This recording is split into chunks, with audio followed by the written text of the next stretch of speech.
Okay. I'm Perfect. here with Dominic Kwong, one of our wonderful mentors for the BCIT SA Entrepreneurship Mentorship Program. Dominic's one of our longtime mentors. He's an entrepreneur. Dominic, why don't you tell us what you do? Perfect. Yeah, sorry, I'm Dom. I'm Dom, the Chief Technical Officer for Damon Motorcycles, and welcome to my lovely home. great topics. And yeah, so what I do, or sorry, what Damon does is we have built the world's safest, smartest connected motorcycle in the world, and it's electric. It's all electric. It has safety systems on the motorcycle that you would find on cars, but adapted to motorcycles. And there's a connectivity package on the motorcycle that allows the motorcycle to upload its data so that we can make the system smarter, we can make you safer, and we can make you kind of enjoy the road ahead of you as a motorcyclist. Motorcycling is the number one form of transportation around the world if you look outside North America. And so right now, we are deep into development. We expect to release our motorcycle, the Hypersport, in 2022. And so, COVID, the health situation currently, COVID-19, we are still operating. We are still moving on. But we are on pause in some ways, or we are extended, um, like the rest of the world. I So, what think, are some things you've done since this whole pandemic started? I know you're working from home right now. yeah, I'm assuming the rest of your team is too. What are yeah. some things you've done to adapt?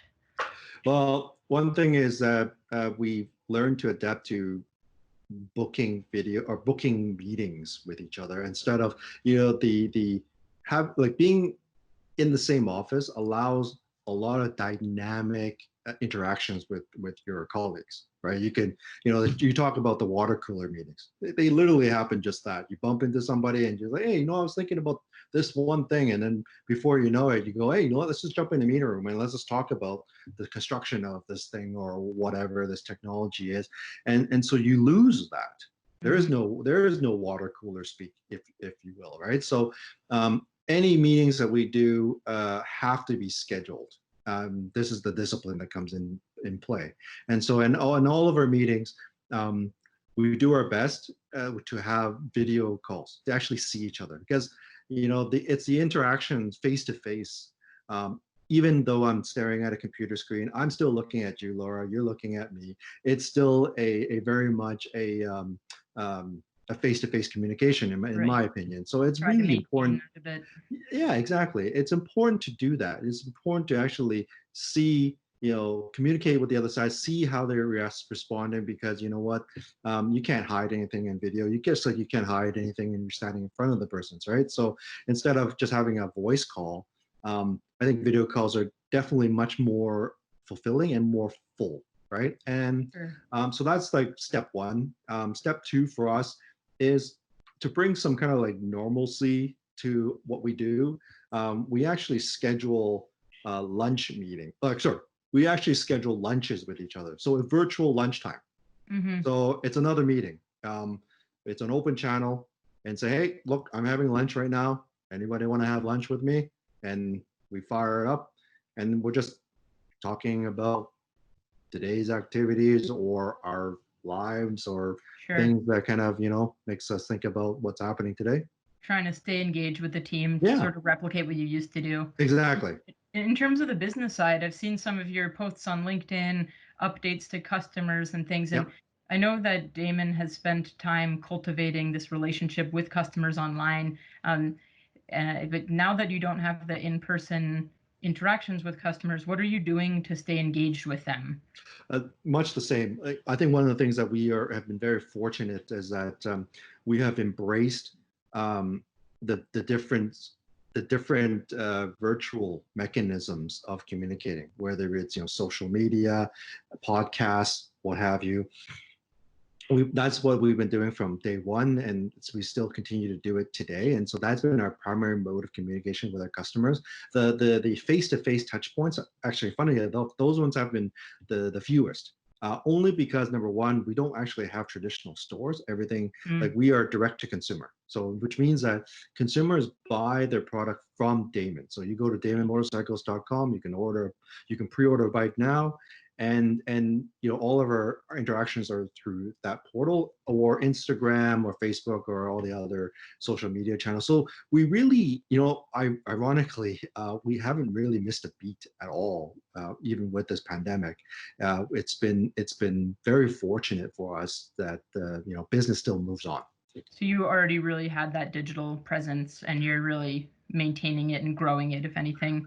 Yeah, I think that's what sets us apart from the traditional OEMs or original equipment manufacturers like the Hondas or the Yamahas of the world. Mm. They have brick and mortar stores, so and a sales channel. So you actually you do want to talk to a salesman to talk to to for this particular purchase. So it's I don't want to say it's an old model, but it's a traditional model. And so Hmm. for us, we had to as part of an aggressive startup that's looking at this very like trying to disrupt this space.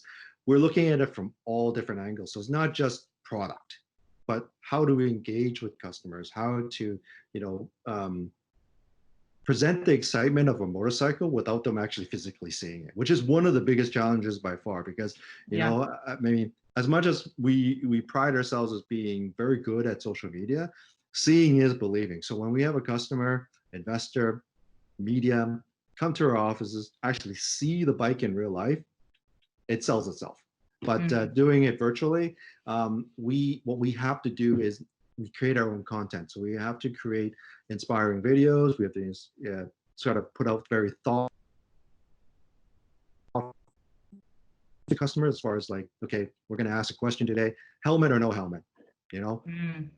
what prompts you to wear one? What prompts you not to? In the United States, there are states that don't have helmet laws. Majority do, and so it's a way to spark Mm. engagement and have a dialogue. And so all the principals of the company are encouraged to actually join in and talk. Of course, So we do set some very we do set some guidelines as far as like how deep the conversation should go, but we encourage all our staff to actually go in social media, engage with the customers, try not to be combative, but be really receptive to their feedback. So your way of engaging with customers online, that translates really well to what you need to continue to do now. And it's also a way that you get really good data about their habits. That's right. It can help you understand them, That's right. having that engagement Yeah, piece. especially like more like actually these video calls. We do have them with our customers as well, and we find that it's just it's customers are dying for it because they are these times now isolation is really it's a lonely time, and so they want Mhm. to engage, especially when they see something that's really exciting.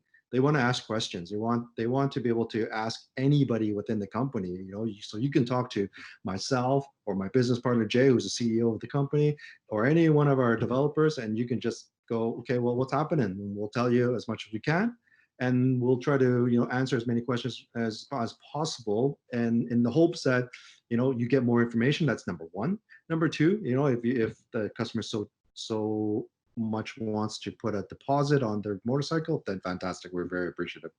Right.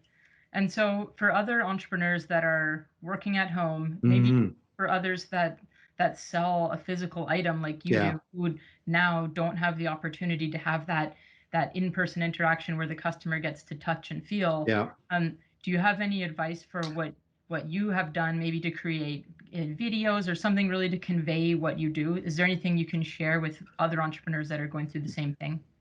Literally go through, like, put your infomercial hat on, pretend you're the ShamWow guy, and Hmm. start selling, and basically start showing the product.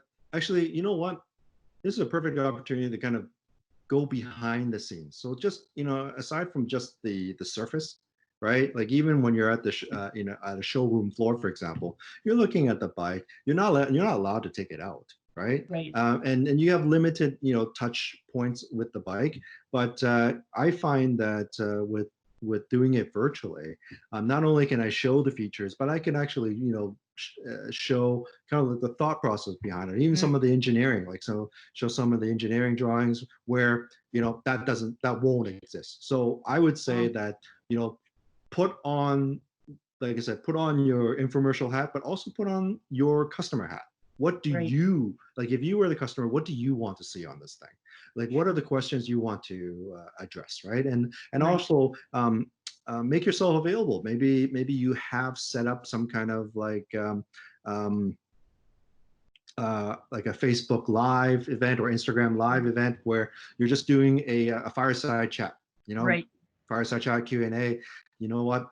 1 hour out of your day, and you have people coming in or to can type your questions and whatnot. I think that keeps your audience engaged, right? Yeah. And that's really important right now. It's like it's so easy to have your customers be disengaged because it's just themselves in front Hmm. of this computer, and they could surf and do anything they want, right? So how do you create this kind of like this black hole effect?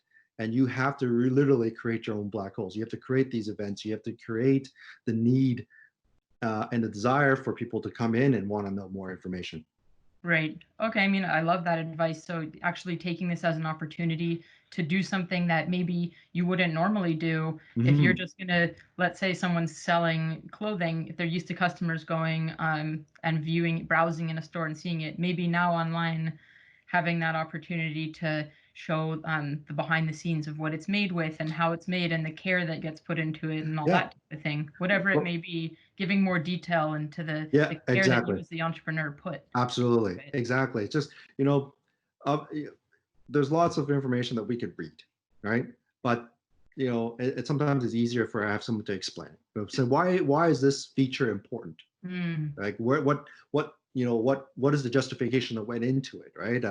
Why is a pocket in the middle of my chest as opposed to on the middle of my right. back? It's and so I'm just using it as a very coy example, but the point is that at least you have the opportunity to kind of explain a bit further, like with Yeah. detail, as you mentioned. Yeah. Great. Thanks so much. I mean, I think that's great advice for entrepreneurs now. Anybody that's stuck working at home, which is all Mm, of us, a lot of us. yeah. Many entrepreneurs are wondering how they can keep that engagement up. Yeah. So, well, we'll put a link to your website so you can see Thank you. what Damon has done to engage with customers and like Dom just said, to show the behind the scenes of the detail and the thought that went into every component that maybe they actually wouldn't get in person. Hmm. Yeah. Awesome. No. Thanks for sharing your thoughts with us, Dom. Oh, my pleasure. Anytime.